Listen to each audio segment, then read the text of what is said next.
Start on savings. It will be a very exciting announcement indeed, especially for all of the parents across the country with young children and babies.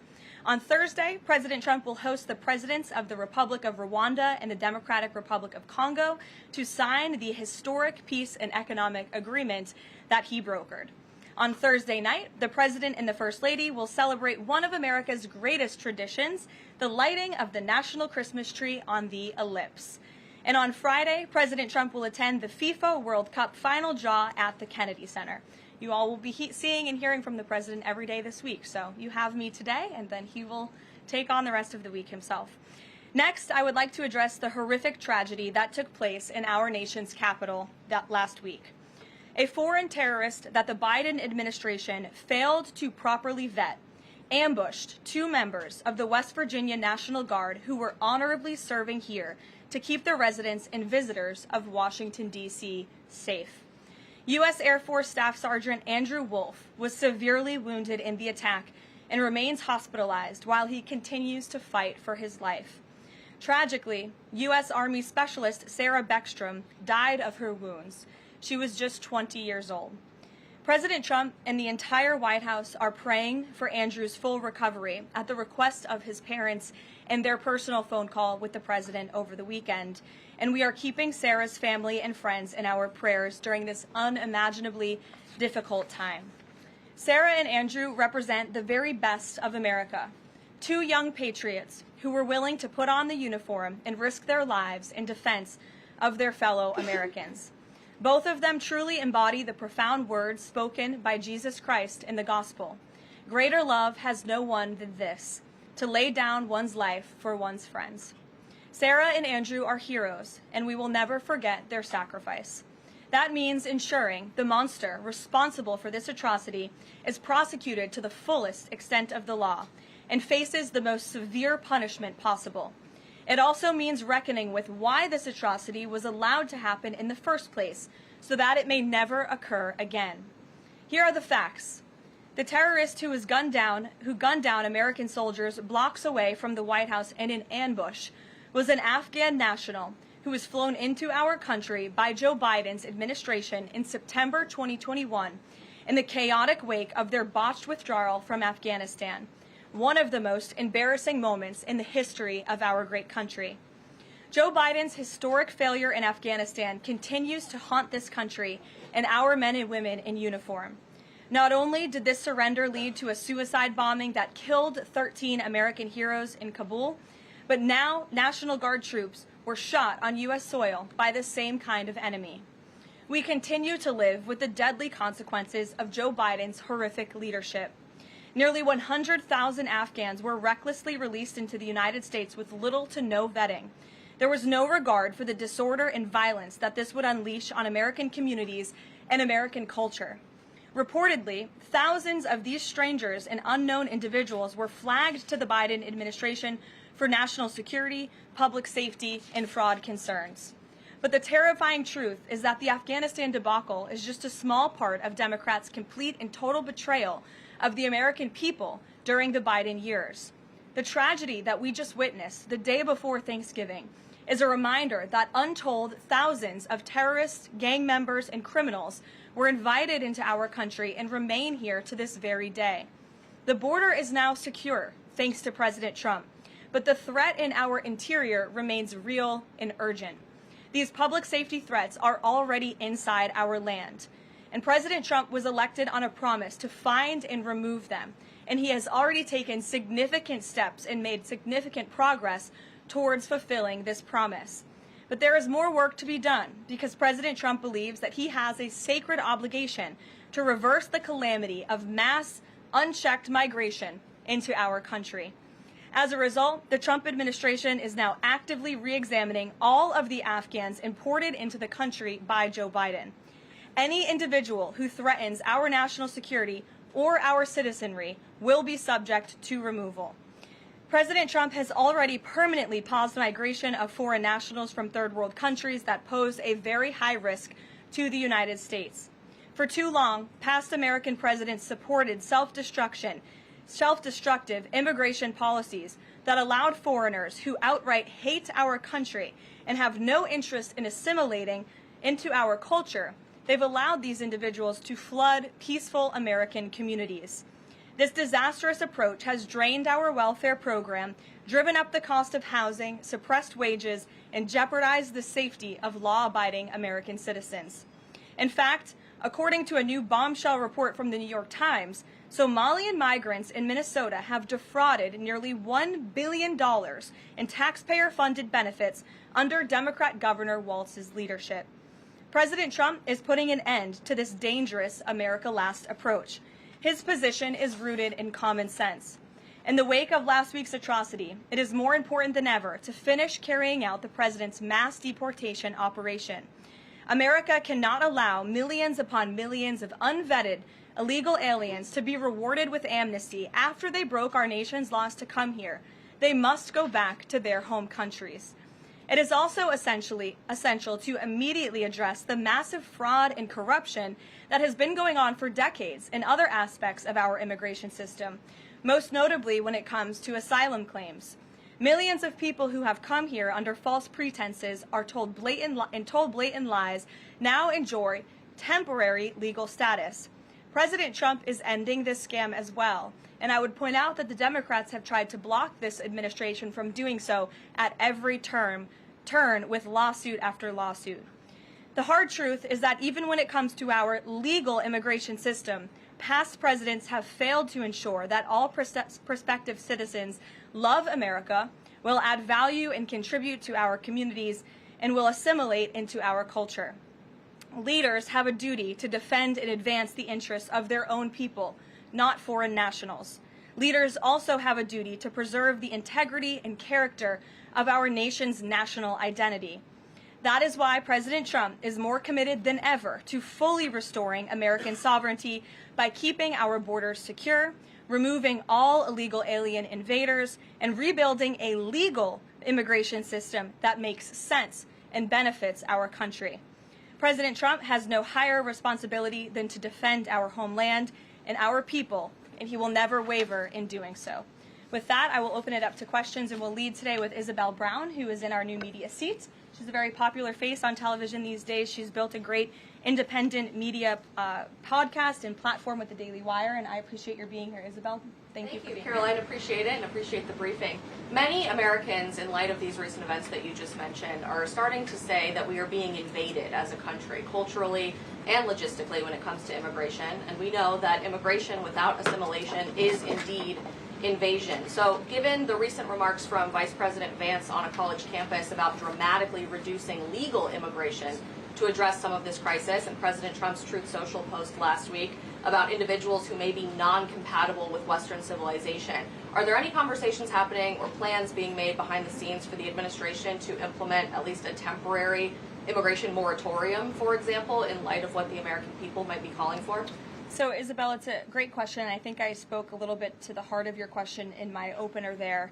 I would add that the Trump administration has done more to limit migration, both illegal and legal, than any administration in history. And I'll just walk you through some of the actions that we have taken thus far. Number one, the Trump administration issued a travel ban for 19 countries, including Afghanistan, special immigrant visas, which is a legal pathway to get here, which we know many Afghans have utilized to come into the country, have now been paused since the tragic shooting last week. Refugee admissions were suspended for Afghans from this administration on day one, and refugee admissions into the country right now are essentially at zero, with the exception of Afrikaners fleeing persecution in South Africa.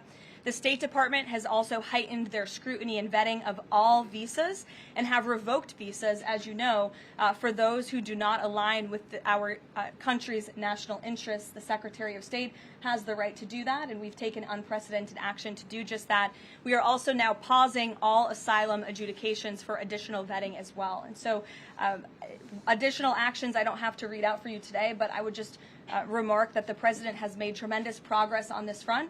And it's why it's so crucial that we not only secure the borders, which the president did in record time, we have zero illegal aliens entering into the country month after month, but we also are taking a look at those who are already in the interior of our country and removing them if they are here illegally, and also taking a look at these visas. Again, having a visa in the United States is not a right, it is a privilege. And the Secretary of State, if you are deemed contrary to our country's foreign national interests, has the right to revoke that privilege.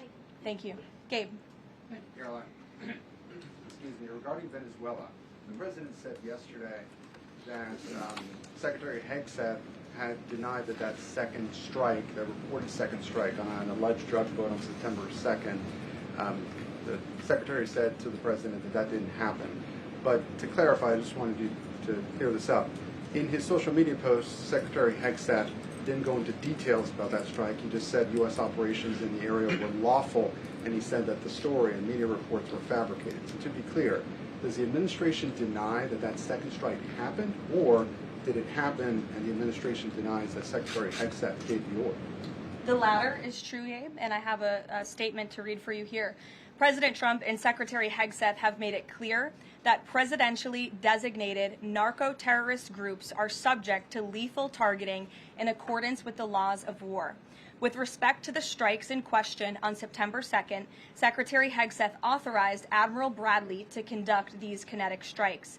Admiral Bradley worked well within his authority and the law, directing the engagement to ensure the boat was destroyed and the threat to the United States of America was eliminated. And I would just add one more point to remind the American public why these lethal strikes are taking place. Because this administration has designated these narco-terrorists as foreign terrorist organizations. The president has a right to take them out if they are threatening the United States of America and if they are bringing illegal narcotics that are killing our citizens at a record rate, which is what they are doing. And under the previous administration, there was enough fentanyl trafficked into our country to kill every American man, woman, and child many times over. And so that's why you've seen a drastic difference in this administration's policy with respect to the last, and it's one of the many reasons the American public reelected this president and support this Secretary of War in conducting these strikes. So to be clear, to clarify, Admiral Bradley was the one who gave that order for a second strike. And he was well within his authority to do so. And a separate question, the president several days ago said it was his intention to pardon the former president of Honduras, who was a convicted drug trafficker. And yesterday on Air Force One, the president said that if someone sells drugs in that country, that doesn't mean you arrest the president and put him in jail for the rest of his life. How is that different than what the administration is accusing Venezuela's Nicolas Maduro of? You're cherry-picking the president's statement a little bit yesterday, as he also said yesterday the people of Honduras have highlighted to him how the former president Hernandez was set up. This was a clear Biden over prosecution. He was the president of this country. He was in the opposition party. He was opposed to the values of the previous administration, and they charged him because he was president of Honduras. There were some other egregious facts that came out during this trial, and I would encourage you to report on them. His court-appointed lawyer was only given 3 weeks to prepare for trial. He shared that his conviction was lawfare by the leftist party, who, quote, struck a deal with the Biden-Harris administration.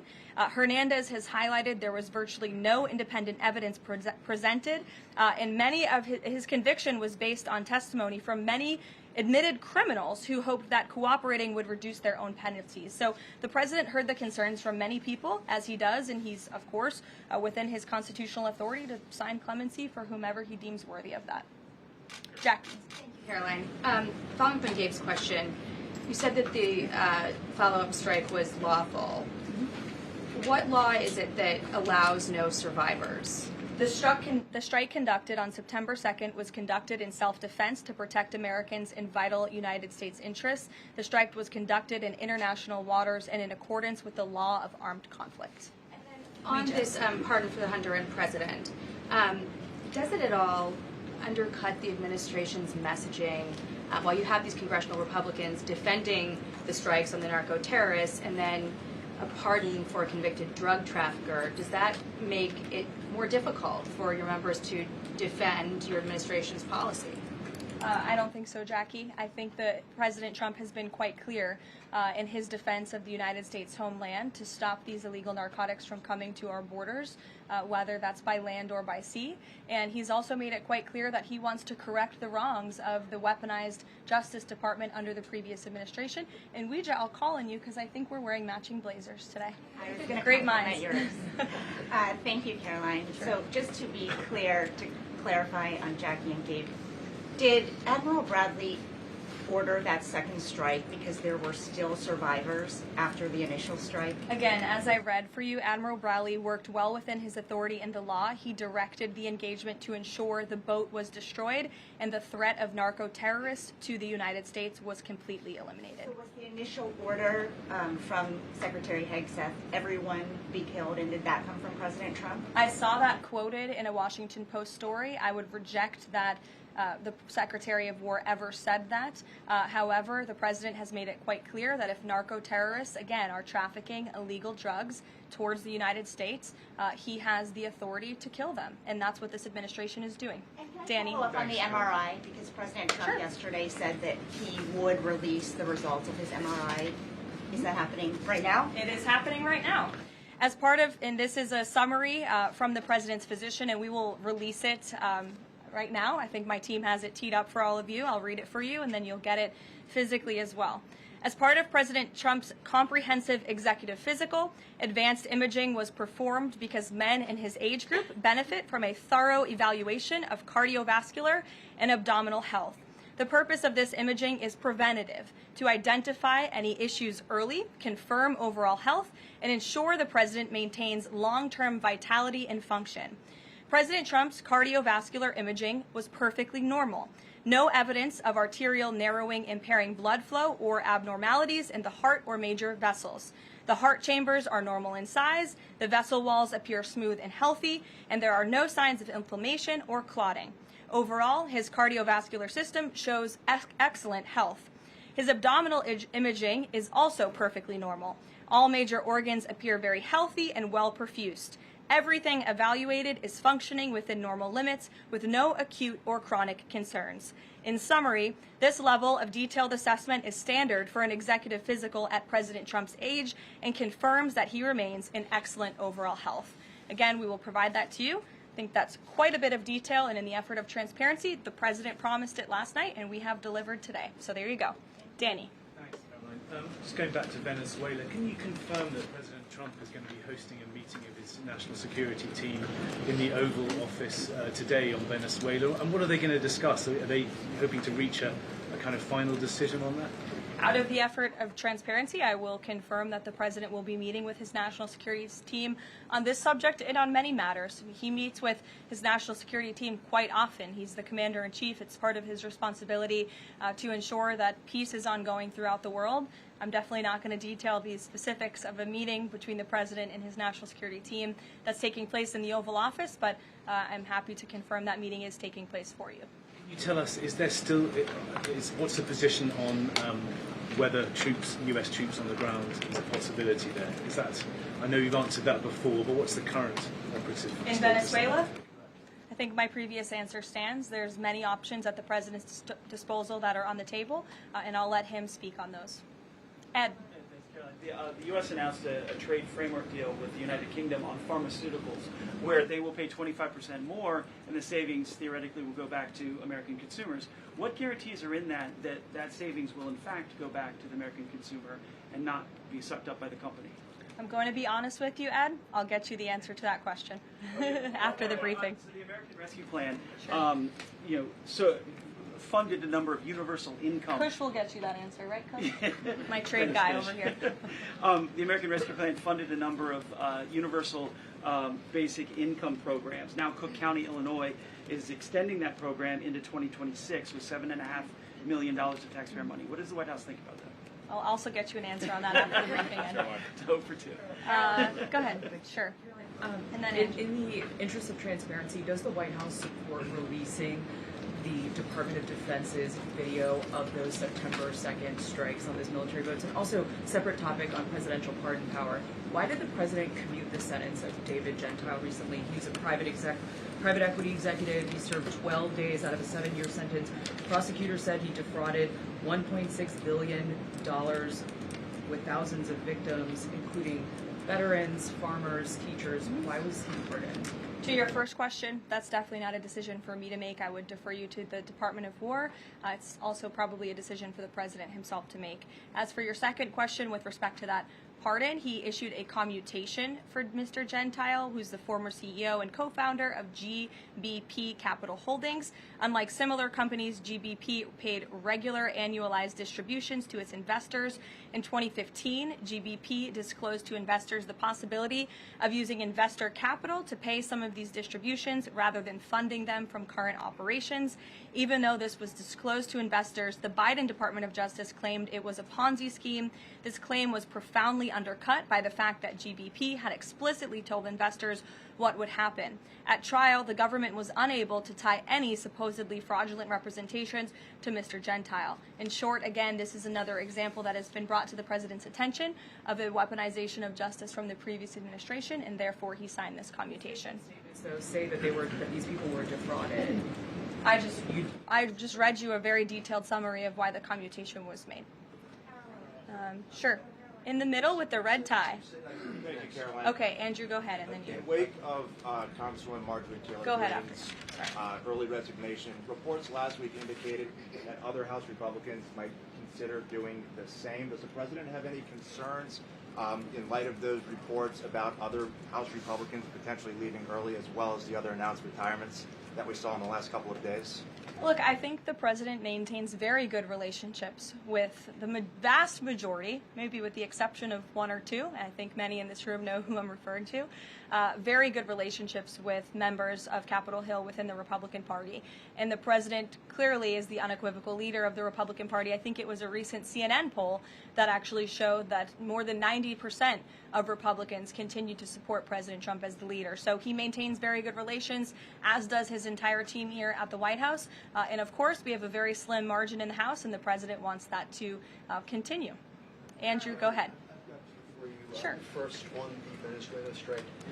You said that that second strike was in full accordance with the law of armed conflict, but the Navy's own manual of law of war says that specifically firing on survivors from a wrecked vessel is an example of a war crime that's forbidden under U.S. law and the law of armed conflict. So how was that second strike in following law of armed conflict and then second on immigration? Again, Andrew, I would reiterate to you the strike was conducted in international waters and in accordance with the law of armed conflict. And since somebody asked about Congress, and it's sort of related to Venezuela, I also want to add that Secretary Hegseth spoke with members of Congress who may have expressed some concerns over the weekend. And there have also been 13 bipartisan briefings to Congress on the Venezuelan strikes. There have been a number of document reviews for members of Congress to review the classified DOJ Office of Legal Counsel opinion and other related documents. 29 senators and 92 representatives have reviewed those documents, which is about 2/3 of those are Democrat members, and they have been made available to all 100 senators, all 435 members of the House, and to general counsels of the relevant committees on a bipartisan basis for their review. On immigration, during your topper you said, and I quote, "Leaders also have a duty to preserve the integrity and character of our nation's national identity." Can you explain what you mean by our nation's national identity and integrity and character, and how would refugees, people coming from war-torn places who are seeking a safe haven in America, like many of our forebears in this room, not add to our nation's integrity and character of our national identity? I'll tell you what does not add to our nation's character and integrity is refugees who come here under the alleged plight of asylum and fleeing persecution and then come to the United States to abuse our system and rip off American taxpayers. And as I pointed out, the New York Times, to their credit, it was about 6 months too late, but they did write about how Somali immigrants in Minnesota have been ripping off American taxpayers. In fact, 86 people have been charged in a rampant and widespread fraud scheme spanning multiple programs in Minnesota. Of those 86, 78 of those people are Somali, 91% of them charged. So far, 59 of those people have been convicted for their roles in fraud plots that have stolen $1 billion from taxpayers. In one scheme, and this is egregious, a nonprofit and its affiliates with these Somali migrants claimed to have fed tens of thousands of American children during the pandemic. They were reimbursed for those meals by taxpayers. However, federal prosecutors found that almost all of those meals were never even delivered to hungry children. In fact, those organizations' leaders spent the money on houses, luxury cars, and real estate in Turkey and Kenya. Another scheme involved hundreds of organizations who were reimbursed for services that were supposed to help people at risk of homelessness. Once again, those services were never provided. All of this has happened under Democrat leadership in a Democrat-run state where these refugees, these migrants are coming to the United States. They are abusing our system. They are draining our resources that should be going to law-abiding, taxpayer-funded, tax-paying Americans. And this president is not going to put up with it anymore. Rachel. Thank you, Caroline. Just to follow back up on the Washington Post reporting, so much of the concern from Democrats and Republicans is focused on the survivors. Why won't the administration either confirm or deny or reveal whether or not there were survivors after that initial first strike? And what imminent threat would two survivors pose who were clinging presumably to the wreckage of that boat? Again, as I said, I think you guys are sort of not listening fully to the statement I've provided. Admiral Bradley worked well within his authority and the law, directing the engagement to ensure the boat was totally destroyed and the threat to the narco-terrorists, to the United States, was eliminated. And for any further questions about his thinking, I would defer you to the Department of War. I obviously wasn't in the room for these. Just to follow up, Caroline, just on the administration's policy when it comes to survivors, was there a change in policy after this strike on September 2nd? The Washington Post is reporting that these two survivors were killed after a second strike, but then in October, two people were rescued and returned to Colombia and Ecuador. So was there a decision that was made to handle survivors differently after these strikes? Not to my knowledge, no. Steve. The president confirmed that he spoke to the Venezuelan leader. Are you trying to negotiate his departure? Is there an asylum deal under work? President, as you know, last night on Air Force One, he said, I don't want to comment on that, but I did speak to him in the effort of transparency. So there you go. You got your confirmation. I'll let him speak further if he wishes to on the details of that conversation that took place. Steve Witkoff is headed to Moscow. How close are you to some sort of Ukraine agreement? I think the administration feels very optimistic. Obviously, you've seen, Steve, that the president's entire team, including Special Envoy Witkoff and Secretary Rubio and the vice president and the president himself, Secretary Hegseth as well, have been working so hard on this effort, and they all really want to see this war come to an end. And so just yesterday, Sunday, I believe that was yesterday, they had very good talks with the Ukrainians in Florida, and now, of course, Special Envoy Witkoff is on his way to Russia. This is sort of the shuttle diplomacy that you've seen from this administration play out, where we speak equally with both sides. We've put points on paper. Those points have been very much refined, but as for the details, I will let the negotiators negotiate, but we do feel quite good, and we're hopeful that this war can finally come to an end. Stephen. Thank you, Caroline. I've got a question about Ukraine and then a clarification about immigration changes that are happening. On Ukraine, President Trump very briefly yesterday said that corruption issues there were not helpful to the peace process following the resignation on Friday of President Zelensky's top aide, Andrei Yermak. We were told from your podium in the prior administration that, quote, there is no indication that there's been any kind of widespread corruption involving U.S. resources in Ukraine. What is the Trump administration's view of corruption issues in the wake of Yermak's resignation? And how is that impacting peace talks? Well, look, I think the president has made it quite clear, as he said last night, corruption is never helpful. and he does not want to see American tax dollars taken advantage of, which is why he has stopped the endless checks that were being written by the previous administration to fund this war. The United States is selling weapons to NATO that are being sent to Ukraine. That's a very different thing than the American people writing blank checks to a war effort very far away. It does not degrade the administration's determination to see this war come to an end, but I think it exemplifies the president's desire to always put the American people and the American taxpayer first. On immigration, you mentioned, or you emphasized that there would be a review of the Afghans who were resettled here under the previous administration. Yes. There's a lot of changes happening right now to asylum and to green card holders. What should the 2 million people with pending asylum claims, or the roughly million people from the 18 other countries of concern, know about what's going on in the review? What's the status of all these other people? They're essentially paused for review, and the Department of Homeland Security is taking this very seriously, because we are not going to allow soldiers like we saw in American streets last week to be gunned down at the hands of these foreign nationals who had the privilege of coming to the United States of America. And unfortunately, this is not the only example of a dangerous Afghan who was let in by Joe Biden, who went on to harm the American people. There was an Afghan national who was let into the country under the Biden administration through Operation Allies Welcome, who shot and wounded 2 Fairfax, Virginia police officers during a routine traffic stop. He was killed by return fire after declaring, quote, "I should have served with the explicitive Taliban." 2 Afghan nationals were given legal status by the Biden administration as well, who were arrested and prosecuted for plotting a terrorist attack in Oklahoma just before Election Day in 2024. We all remember that. They possessed hundreds of rounds of ammunition and had pledged their allegiance to ISIS. There was also an Afghan national who was on the terror watch list who was apprehended by Border Patrol in 2024, but then he was released into our country by the Biden administration. Again, let's just highlight the absurdity of that. Border Patrol apprehended a terrorist, and then the Biden administration, because of their lax policies, still allowed him to come into the United States of America. I think everyone in this room, whether you want to admit it or not, does not want that individual living alongside you in your American neighborhood. And that individual was later arrested again after being allowed to live in the U.S. at large for over a year. Another one, a criminal illegal alien from Afghanistan, was arrested by ICE in 2025, convicted of second-degree assault, was previously allowed to stay in the country by the Biden administration. I have several more examples here. I'm happy to provide them to anyone in this room. John. Thank you, Caroline.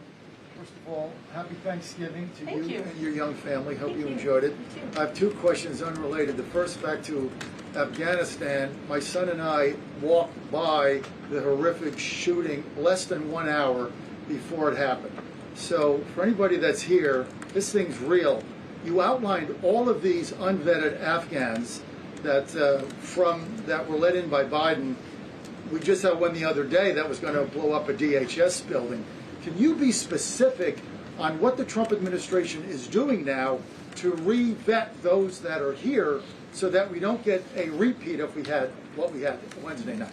Sure. I can tell you 2 top-level things, and I would defer you to DHS for more of the specifics, as of course they are leading this effort, and I can assure you Secretary Noem is on the ball. I've spoken with her and her team, and they have an all-hands-on-deck effort to having resources go towards this. But we have paused all asylum adjudications, and then of course the special immigrant visas, which we know many Afghans utilize to come into the country under the Biden administration, have also now been paused. And I would just point out one more time that the Biden administration was responsible for the original sin that led to this tragic killing last week, the botched withdrawal from Afghanistan. He was responsible for Operation Allies Welcome, which is something that this White House and the people behind this podium in the last administration fully and wholeheartedly embraced. And they assured the American people there would be no risk or no harm to them. And as I just laid out for you in those many examples, that unfortunately and tragically has not turned out to be the truth. Just ask the families of these 2 brave National Guardsmen, one who is no longer with us and one who continues to fight for his life. So I know the president is wholeheartedly focused on this effort, and I think unfortunately these events do remind us why it's so important that the president's mass deportation operation continues. With that, follow up. The White House today launched a new fake news portal, which I found interesting. What is your objective with that, ultimately? And are you going to name the news networks, and are you also going to name some of the correspondents, some which may be here today? Yes, we are. I'm glad you noticed. Much to the dismay of some of your colleagues in the room, John. And I think it goes to our original promise on day one to hold the media accountable, because unfortunately, and we deal with this all day, every day around here, there are so many fake stories that are unfortunately written that have inaccurate characterizations of meetings that took place, and it's all based on anonymous sourcing. And, you know, the standard for journalism, unfortunately, has dropped to such a historic low in this country.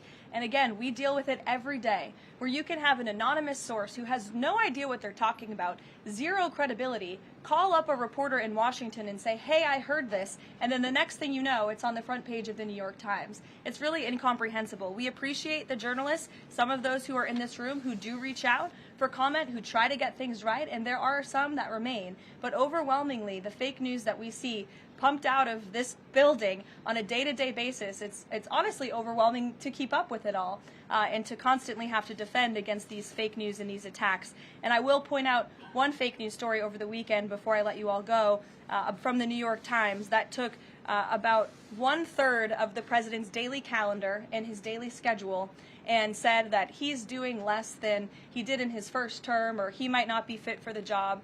That is unequivocally false, and it's deeply unfortunate that this story was written by the same outlet and the same reporter who wrote this: Biden is doing 100% fine after tripping while boarding Air Force One.